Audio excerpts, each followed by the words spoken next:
Hello friends, welcome to our YouTube channel Teaching Exam Overload. दोस्तों, आज के session के अंतर्गत आपकी जो सीटेट दिसंबर 2023 की क्लासेस चलती हैं उसमें आज आपकी सीडीपी की नेक्स्ट क्लास है, जिसमें आज का हमारा टॉपिक क्या है, भूमि, मृदा, जल, प्राकृतिक वनस्पति और वन्य जीवन संसाधन, जो कि क्लास 8 ज्योग्राफी का चैप्टर नंबर 2 है। तो आज का हमारा टॉपिक भूमि, मृदा, जल, प्राकृतिक वनस्पति और वन्य जीवन संसाधन है। चलिए फिर सेशन को शुरू करने से पहले हमारी एक रिक्वेस्ट है कि हमारे चैनल को लाइक करें, सब्सक्राइब करें तथा ज़्यादा से ज़्यादा शेयर करें। चलिए इसमें देखते हैं पहला पॉइंट क्या है। पहला पॉइंट इसमें है कि विश्व की 90% जनसंख्या भूमि क्षेत्र के 30% भाग पर निवास करती है। तो जो 90% जनसंख्या है पूरे विश्व की टोटल, वह केवल 30% जनसंख्या मतलब 30% जो एरिया है 30% एरिया पर ही निवास करती है, और बाकी जो 10% जनसंख्या बचती है वह 70% एरिया पर निवास करती है। इसमें ये बताया जा रहा है कि जो 90% जनसंख्या है वह केवल 30% में, मतलब कहीं जो जनसंख्या है अति सघन है और कहीं अति विरल है। देख ही लीजिए, 90% जनसंख्या 30% भाग पर निवास करती है, तो यहाँ जनसंख्या अति सघन होगी, और जो बाकी 10% जनसंख्या बची वह कहाँ रहती है, वह टोटल 70% एरिया में इधर उधर छिटक छिटक के रहती हैं। तो यहाँ जनसंख्या में विरलता है। आगे देखते हैं अगला पॉइंट। चलिए अब देखते हैं अगला पॉइंट है कि स्वामित्व के आधार पर भूमि को निजी भूमि और सामुदायिक भूमि में बांटा जा सकता है। स्वामित्व के आधार पर भूमि को दो भागों में बांटा जा सकता है, निजी भूमि और सामुदायिक भूमि। निजी भूमि कौन होती है? जिसमें निजी व्यक्तियों का स्वामित्व अधिकार होता है, जबकि सामुदायिक भूमि पे समुदाय के स्वामित्व होता है। तो स्वामित्व के आधार पर भूमि को दो भागों में बांट सकते हैं। आगे देखते हैं अगला पॉइंट है हमारा, मृदा क्या होती है। अगला पॉइंट है मृदा क्या होती है। पृथ्वी के पृष्ठ पर दानेदार कणों के आवरण की पतली परत को मृदा कहते हैं। तो जो पृथ्वी का पृष्ठ होता है, तो जो दानेदार कण होते हैं इनका जो आवरण होता है इन्हें ये जो पतली परत होती है इसे क्या कहते हैं? इसे मृदा कहते हैं। आगे देखते हैं, यह भूमि से निकटता से जुड़ी होती है, या भूमि से निकटता से जुड़ी होती है। तो मृदा किस कहते हैं? सिर्फ ऊपर की जो परत होती है, पृथ्वी के पृष्ठ की जो ऊपरी परत होती है, और जो पतली परत होती है दानेदार कणों के आवरण से, उसे ही मृदा कहते हैं, और यह भूमि से जुड़ी हुई होती है। आगे देखते हैं आगे इसमें अगला पॉइंट है कि एक पॉइंट दिया गया अपक्षय क्या होता है। अपक्षय क्या होता है कि तापमान परिवर्तन जो होता है, कभी गर्मी होती है, कभी सर्दी होती है, कभी बरसात का मौसम होता है। तुषार क्रिया मतलब जो विभिन्न ओलावृष्टि आदि होते हैं। पौधा, प्राणियों और मनुष्य के क्रियाकलाप द्वारा अनावरित शैलों का टूटना और क्षय होना अपक्षय कहलाता है। तो जो शैलें टूटती हैं, मान लीजिए ये शैल है कोई, और यहाँ से ये टूट के बिखर गई, किसी भी कारण से बिखर गई, तो यहाँ से जो बिखर के कहीं यहाँ पे निक्षेप हो जाएगी, तो ये क्या कहलाएगा? तो ये जो टूटना क्या है, ये कहलाएगा अपक्षय। और जहाँ निक्षेपण हो रहा है ये क्या कहलाएगा? निक्षेपण कहलाता है ना, अपर्दन, और निक्षेपण यह कहलाता है। तो अपक्षय को क्या कहते हैं? अपर्दन कहते हैं एक तरीके से। तापमान परिवर्तन, तुषार क्रिया और भी विभिन्न क्रियाओं के द्वारा शैलों का टूटना अपक्षय कहलाता है। अगला पॉइंट है कि क्या आप जानते हैं केवल 1 सेंटीमीटर मृदा को बनने में सैकड़ों वर्ष लगते हैं। तो क्या आप जानते हैं 1 सेंटीमीटर जो मृदा बनती है उसमें सैकड़ों वर्ष लग जाते हैं। आगे देखते हैं अगला पॉइंट है कि मृदा का निम्नीकरण और संरक्षण का उपाय। अब देखते हैं मृदा के निम्नीकरण और संरक्षण के उपाय को। पहला है मल्च बनाना। पहला क्या है उसमें? मल्च बनाना। मल्च बनाना क्या होता है? पौधों के बीच अनावरित भूमि जैव पदार्थ जैसे प्रवाल से ढक दी जाती है। इससे मृदा की आर्द्रता रोकी जाती है। तो मृदा की आर्द्रता रोकने के लिए जब हम किसी चीज़ से खेतों को ढक देते हैं उसे ही मल्च बनाना कहते हैं। जैसे कि अभी धान की कटाई हो रही है, तो धान काटने के बाद जो शेष पेड़ बच जाते हैं, जो शेष पौधे बच जाते हैं, मान लीजिए उसे खेत में ढक देंगे, हम उसे खेत में ऐसे ऐसे फैला देंगे, तो क्या होगा कि जो वाष्पीकरण की क्रिया बहुत धीमे हो जाएगी, तो क्या हो जाएगा? आर्द्रता उसकी बनी रहेगी खेतों की। तो यही है मल्च बनाना। मल्च बनाने में क्या होता है कि खेतों को किसी चीज़ से ढक दिया जाता है जिससे उसकी आर्द्रता रुक जाती है। आगे देखते हैं अगला संरक्षण का उपाय है वेदिका फॉर्म। वेदिका फॉर्म क्या होता है? चौड़े समतल सोपान अथवा वेदिका तीव्र ढालों में बनाए जाते हैं। तो वेदिका कहाँ बनाई जाती है? तीव्र जो ढाल होते हैं वहाँ वेदिका बनाई जाती है। मतलब यहाँ ऐसे बनाई जाएंगी, यहाँ ऐसे ऐसे। तो ये क्या करती हैं? ये यहाँ खेती यहाँ आप कर सकते हैं। आप यहाँ तो खेती कर नहीं सकते ना गिरते हुए। आप यहाँ जो वेदिका फॉर्म बनाए जाएंगे, यहाँ ऐसे बनाए जाएंगे, तो यहाँ खेती भी कर सकते हैं। और जो पृष्ठीय प्रभाव होता है, जो जल की रफ्तार होती है आने की, उसे भी धीमा कर सकते हैं, और मृदा अपरदन इससे कम होगा। जैसे कि फिगर बना है, ये वेदिका फॉर्म है। देखिए यहाँ ऐसे है, यहाँ ऐसे क्या था, मान लीजिए एक ऊंचाई बनी थी, तीव्र ढाल था। आप यहाँ ऐसे खेती कर नहीं सकते, लेकिन उसमें क्या किया गया, थोड़ा थोड़ा ऐसे करके तीव्र ढाल को जो कम कर दिया गया, और यहाँ आप खेती भी कर सकते हैं, और जो पानी की गति है उसको भी धीमे कर सकते हैं, और उससे क्या होगा? मृदा अपरदन भी कम हो जाएगा। अगला है समोच्च रेखी जुताई। क्या होता है? एक पहाड़ी ढाल पर समोच्च रेखाओं के समानांतर जुताई ढाल से नीचे बहते जल के लिए एक प्राकृतिक अवरोध का निर्माण करती है। तो समोच्च रेखी जुताई में क्या हो क्या होता है कि एक पहाड़ी ढाल पर समोच्च रेखाओं के समानांतर जुताई की जाती है, जिससे ढाल के नीचे जो बहते हुआ जल है उसकी रफ्तार को धीमा किया जाता है। जैसे कि देख लीजिए कि यहाँ देखिए, यहाँ जुताई की गई, यहाँ जुताई की गई, तो इससे क्या हो जाएगा कि यहाँ फिर ऐसे, यहाँ फिर ऐसे, फिर इससे क्या होगा कि जो पानी के बहने की जो रफ्तार है इससे इस तरीके से भी धीमे की जा सकती है, जिसे समोच्च रेखी जुताई कहते हैं। मतलब एक समोच्च रेखा के समानांतर जुताई की जाती है। रक्षक मेखलाएँ क्या होती हैं? रक्षक मेखलाएँ शुष्क प्रदेशों में या फिर तटीय प्रदेशों में यूज की जाती हैं। और इसमें क्या होता है कि तटीय प्रदेश और शुष्क प्रदेशों में पवन गति को रोकने के लिए वृक्ष कतारों में लगाए जाते हैं ताकि मृदा आवरण को बचाया जा सके। तो इसमें क्या होगा, मान लीजिए यहाँ से हवा बहुत तेज़ी से आती है, तो क्या किया जाता है, मृदा आवरण को रोकने के लिए मृदा, मान लीजिए यहाँ बहुत तेज़ी से हवा जब आएगी तो मिट्टी के कणों को उड़ा ले जाएगी ना, तो 1 सेंटीमीटर बनने में वैसे भी सैकड़ों वर्ष लग जाते हैं, तो इसलिए यहाँ वृक्ष लगा दिए जाते हैं। तो ये क्या करती है, वायु की गति को धीमी कर देती हैं। जो वृक्ष होते हैं ये वायु की गति को धीमे कर देंगे। देख लीजिए, इससे क्या होगा कि वायु की गति धीमी हो जाती है और मृदा अपर्दन रुक जाता है वायु के थ्रू।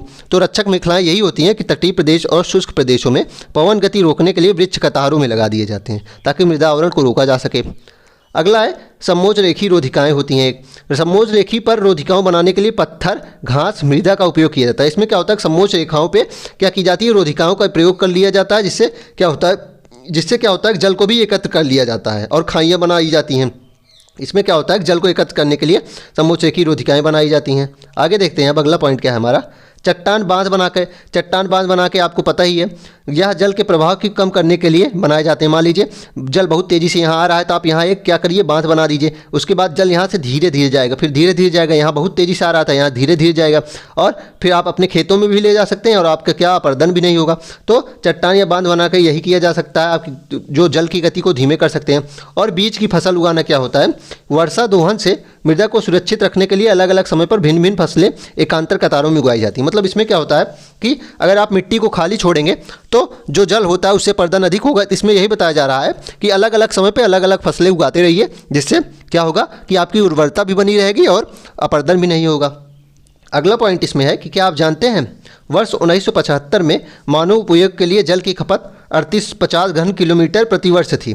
तो 1975 में जल की खपत कितनी थी, 3850 घन किलोमीटर प्रति वर्ष, और 2000 में बढ़कर यह कितनी हो गई है, 6000 घन किलोमीटर प्रति वर्ष। तो 1975 में 3850 घन किलोमीटर प्रति वर्ष थी जल की खपत, 2000 में 6000 घन किलोमीटर प्रति वर्ष हो गई है। अगला पॉइंट है जल के बारे में, अब देख लेते हैं जल के बारे में। भूपृष्ठ का 3/4 भाग जल से ढका है। तो हमारे भूपृष्ठ का 3/4 अर्थात 75% लगभग भाग जल से घिरा है, इसलिए हमें पृथ्वी को जल ग्रह कहते हैं। इसलिए हम पृथ्वी को जल ग्रह या नीला ग्रह कहते हैं। आगे देखते हैं, इसमें अलवण जल जो है वह केवल 2.7% ही है। तो इतना जल तो है, 75% लगभग जल है, लेकिन जो अलवण जल है मतलब बिना नमक वाले जो जल है, पीने योग्य जो जल है, वह केवल 2.7% है। उसमें भी इसका लगभग 70% भाग बर्फ़ की चादरों और हिमानियों के रूप में है। तो जो 2.7% जल है उसका भी 70% भाग बर्फ़ के रूप में, हिमानियों के रूप में, ग्लेशियर्स के रूप में अंटार्कटिका, ग्रीनलैंड और पर्वतीय प्रदेशों में पाया जाता है। तो इसमें इंपॉर्टेंट पॉइंट है कि पीने योग्य जल केवल 2.7 है और उसका भी लगभग 70% भाग बर्फ़ों में ढका हुआ है। अगला पॉइंट देखते हैं, क्या आप जानते हैं एक टपकता नल एक वर्ष में 1200 लीटर जल व्यर्थ करता है। तो यह इंपॉर्टेंट पॉइंट है कि एक टपकता नल जो है वह जो टप टप ऐसे करता रहता है, तो वो क्या करता है कि 1200 लीटर जल एक साल में व्यर्थ कर देगा। आगे देखते हैं, अब इसमें देखते हैं कि औसतन एक भारतीय नागरिक प्रतिदिन लगभग 150 लीटर जल का उपयोग करता है। तो जो हम भारतीय हैं वह लगभग 150 लीटर रोज़ यूज कर लेते हैं, जिसमें पानी पीने के लिए 3 लीटर हम यूज करते हैं, खाना बनाने के लिए 4 लीटर, नहाने के लिए 20 लीटर लगभग एक व्यक्ति के लिए यह बात हो रही है, शौचालय या फ्लशिंग के लिए 40 लीटर, वस्त्र धोने के लिए 40 लीटर, बर्तन धोने के लिए 20 लीटर, बागवानी के लिए 23 लीटर, टोटल 150 लीटर लगभग हम एक व्यक्ति प्रति व्यक्ति 150 लीटर दिन भर में यूज कर लेते हैं। आगे देखते हैं, अगला पॉइंट है कि क्या आपने जल बाजार के बारे में सुना है। सौराष्ट्र प्रदेश में 1.25 लाख जनसंख्या वाली अमरेली शहर पास के तालुकों से पानी खरीदने के लिए पूर्णतः निर्भर है। तो सौराष्ट्र में जल बाजार के रूप में एक जगह है जहां से आपको पानी खरीदना पड़ता है क्योंकि वहां पानी की शॉर्टेज है। तो वहां 1.25 लाख जनसंख्या जो है वह अमरेली शहर के पास तालुकों में पानी खरीदने जाती है। आगे देखते हैं जल उपलब्धता की समस्याएं। आगे क्या है, जल उपलब्धता की समस्याएं। विश्व के कई प्रदेशों में जल की कमी है। तो विश्व के कई प्रदेशों में जल की कमी है। अधिकांश अफ्रीका, पश्चिमी एशिया, दक्षिणी एशिया, पश्चिमी संयुक्त राज्य अमेरिका के भागों में, उत्तर पश्चिमी मैक्सिको, दक्षिण अमेरिका के भाग, संपूर्ण ऑस्ट्रेलिया अलावड़ी जल की आपूर्ति की कमी का सामना कर रहा है। तो निम्न देशों में जो है वह पीने योग्य जल की कमी है, जो कि है अफ्रीका, पश्चिमी एशिया, दक्षिणी एशिया, पश्चिमी संयुक्त राज्य अमेरिका के भाग, उत्तर पश्चिमी मैक्सिको, दक्षिण अमेरिका के भाग और संपूर्ण ऑस्ट्रेलिया। आगे देखते हैं।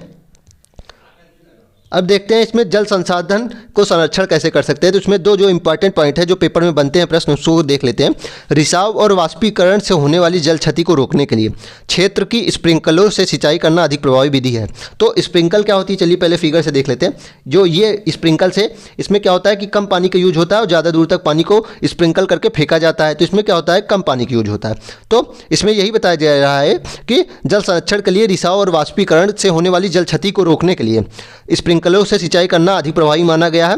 वाष्पीकरण की अधिक दर वाले शुष्क प्रदेशों में सिंचाई के लिए ड्रिप अथवा टपकन विधि बहुत उपयोगी है। और अगला इंपॉर्टेंट पॉइंट है कि जहां वाष्पीकरण की दर अधिक है अर्थात शुष्क प्रदेशों में सिंचाई के लिए ड्रिप अथवा टपकन विधि बहुत उपयोगी है। सिंचाई की इन विधियों को अपनाकर बहुमूल्य जल संसाधन को संरक्षित किया जा सकता है। तो इन विधियों को अपनाकर हम जल को संरक्षण कर सकते हैं जल का। आगे देखते हैं। आगे अगला पॉइंट है कि भारत के पूर्वी और उत्तर पूर्वी आर्द्र प्रदेशों में बांस प्रचुर मात्रा में पैदा किया जाता है। तो बांस कहाँ होता है, भारत के पूर्वी और उत्तर पूर्वी आर्द्र प्रदेशों में। आगे देखते हैं। आगे प्रश्न था हमारा, पारितंत्र किसे कहते हैं। आगे है पारितंत्र किसे कहते हैं। तो जैवमंडल में सभी जीवित जातियों जीवित रहने के लिए एक दूसरे से परस्पर संबंधित और निर्भर रहती हैं, इसे ही पारितंत्र कहा जाता है। तो हमारे जैवमंडल में जो सभी जातियां होती हैं वह जीवित रहने के लिए एक दूसरे पर निर्भर करती हैं और एक दूसरे से संबंधित होती हैं, इसलिए इसे पारितंत्र इसे कहा जाता है। अगला पॉइंट इसमें है कि क्या आप जानते हैं भारतीय उपमहाद्वीप में जिन पशुओं का उपचार डिक्लोफिनेक, एस्प्रिन अथवा इबुप्रोफेन जैसे पेड़नाशी से किया जाता था, उनको अपमार्जन उपरांत गिद्ध किडनी खराब होने से मर रहे थे। तो इसमें क्या बताया जा रहा है कि पशुओं का उपचार जब हम डिक्लोफिनेक नामक दवा, एस्प्रिन अथवा इबुप्रोफेन, ये पूछा जा सकता है, से कर रहे थे, तो उसके बाद जब वो मर जाते थे तो उसका भोजन के रूप में गिद्ध यूज करते थे, जिससे उनकी किडनी खराब होकर मृत्यु हो जाती थी। पशुओं पर इन औषधियों के प्रयोग करने पर प्रतिबंध लगाने के प्रयास किए जा रहे हैं और इन औषधियों पर अब डिक्लोफिनेक, एस्प्रिन और इबुप्रोफेन पर प्रतिबंध लगाने का प्रयास किया जा रहा है तथा आरक्षित स्थान पर गिद्ध के प्रजनन के प्रयास भी किए जा रहे हैं। और गिद्ध के प्रजनन के प्रयास भी किए जा रहे हैं क्योंकि इन दवाओं से इनकी जो संख्या है लगभग बहुत ना के बराबर ही हो गई है। आगे देखते हैं। आगे है प्राकृतिक वनस्पति का वितरण। वनस्पति की वृद्धि मुख्य रूप से तापमान और आर्द्रता पर निर्भर करती है। तो वनस्पति की जो वृद्धि होती है वह तापमान और आर्द्रता पर निर्भर करती है। अगर तापमान बहुत हाई होगा तो आर्द्रता भी बहुत हाई होगी, तो वर्षा वहाँ बहुत होगी, और इसलिए जब वहाँ वर्षा बहुत होगी तो वहाँ जो पेड़ पौधे हैं वो बहुत ज़्यादा बड़े होंगे, बहुत ज़्यादा दूर तक होंगे। और वहीं तापमान जहाँ निम्न होगा और आर्द्रता निम्न होगी, मतलब शुष्क प्रदेश होंगे, तो वहाँ जो वनस्पतियाँ होंगी वो विरल होंगी, वहाँ दूर दूर वनस्पतियाँ होंगी। इसलिए इसमें बताया जा रहा है वनस्पति की वृद्धि तापमान और आर्द्रता दोनों पर निर्भर करती है। आगे देखते हैं। क्या आप जानते हैं CITES जो है the convention of international trade in endangered species of wild fauna and flora. तो इसका फुल फॉर्म क्या है? CITES का फुल फॉर्म देख लीजिए, the convention of international trade in endangered species. जो इंडेंजर्ड स्पीसीज हैं उनपे, और वाइल्ड फौना और फ्लोरा के लिए। फौना फ्लोरा क्या होता है? जो पशुओं और पक्षियों के बारे में बात होती है, पशु पक्षियों और पेड़ पौधों के बारे में होती है। सरकारों के बीच एक अंतर्राष्ट्रीय समझौता है। ये CITES जो है वह सरकारों के बीच एक अंतर्राष्ट्रीय समझौता है। इसका उद्देश्य यह सुनिश्चित करना है कि वन्य प्राणी और पौधे के नमूनों को अंतर्राष्ट्रीय व्यापार से उनके जीवन का कोई खतरा नहीं हो। इसका मतलब क्या है कि जो इंडेंजर्ड स्पीसीज है, जो खतरे में है, जिनका जीवन लगभग विलुप्त होने वाले हैं, उनके लिए रक्षा करना, उनके बारे में सोचना। मोटे तौर पर पशुओं की 5000 जातियाँ और पौधों की 28000 जातियाँ रक्षित की गई हैं। और इस कन्वेंशन से CITES जो बना है, इससे क्या हुआ? लगभग 5000 जातियाँ पशुओं की और लगभग 28000 जातियाँ पौधों की रक्षित अभी तक कर ली गई हैं। भालू, डॉल्फिन, कैक्टस, प्रवाल, ऑर्किड और एलो इसके कुछ उदाहरण। तो इसके कुछ उदाहरण भी दिए गए हैं, भालू, डॉल्फिन, कैक्टस, प्रवाल, ऑर्किड और एलो। चलिए फिर इसी के साथ आज के सेशन को हम समाप्त करते हैं। आशा करता हूं कि आपको यह सेशन पसंद आया होगा। अगर आप इसी तरह के अन्य सेशन भी देखना चाहते हैं तो हमारे YouTube चैनल को लाइक करें, सब्सक्राइब करें तथा ज़्यादा से ज़्यादा शेयर करें। ठीक, इसकी PDF भी लगभग आपको 4 से 5 दिन में बनकर तैयार हो जाएगी, तो आपको दे दी जाएगी हमारे टेलीग्राम चैनल पर, जिसका लिंक डिस्क्रिप्शन बॉक्स में है। आप उससे ज्वाइन हो जाइए, आपको PDF वहाँ मिल जाएंगी। चलिए फिर, धन्यवाद।